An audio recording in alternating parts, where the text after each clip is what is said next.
আজি দৰঙৰ মঙলদৈৰ হৰিণ খোজাৰ নহাউলিত মিছ ৰুবিয়া বেগমৰ দিনৰ 11:30 ডেপছন্স নাৰ্ছিং হোমত মৃত্যু হয়। মৃত্যুৰ সময়ত তেখেতৰ বয়স আছিল 62 বছৰ। কিছু মাহৰ পূৰ্বৰ পৰা হৃদৰোগ আক্ৰান্ত হৈ নিয়মীয়া চিকিৎসাধীন হৈ আছিল মিছ ৰুবিয়া বেগম।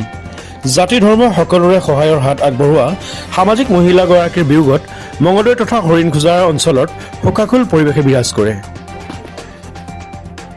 হাজাৰ হাজাৰ লোকৰ উপস্থিতিত জানাজা নমাজ সম্পন্ন হয় সন্ধিয়া 6 বজাত। কাহানি উভতি নহাৰ পথেৰে চিৰবিদায় ৰুবিয়া বেগমৰ। দুগৰাকীকৈ কন্যা সন্তান আৰু এগৰাকী পুত্ৰ সন্তানক এৰি মায়া মতিয়াগ কৰি চিৰবিদায় ৰুবিয়াৰ। ৰুবিয়া বেগমৰ মৃত্যুত অগণন গুণমুগ্ধ তথা শুভাকাংক্ষীৰ ভিৰ কৰি এক গভীৰ শ্ৰদ্ধাঞ্জলি জ্ঞাপন কৰিছে। আপোনালোকে চাই আছে focus vision news Assam north east.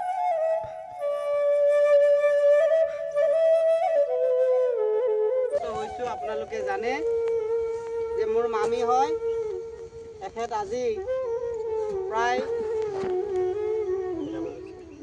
12:30 বজাত এন্তেকাল হয়, আল্লাৰ ফলীয়া হয়।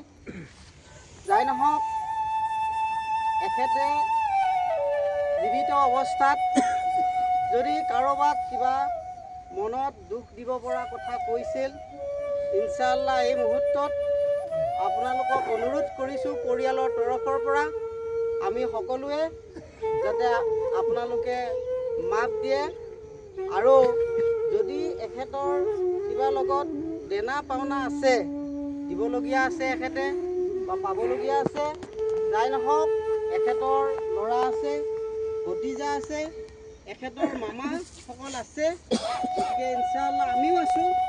আপোনালোকে কৈ দিলে আমাৰ পৰিশোধ কৰাত সহায় হ'ব। এইখিনি আমি আমাৰ পৰিয়ালৰ তৰফৰ পৰা ক'বলৈ দিছে। আজিৰ জানাজাৰ নামাজটো আমাৰ শান্তিপুৰ নিবাসী মৌলানা আব্দুল মতিন চাহাবে সম্পন্ন কৰিব। লগতে অহা মঙলবাৰে চাহাৰাম উপলক্ষে আপোনালোকে ইছালে চোৱাবৰ কাৰণে সকলোকে আহিবৰ কাৰণে অনুৰোধ পৰিয়ালৰ তৰফৰ পৰা জনাইছে।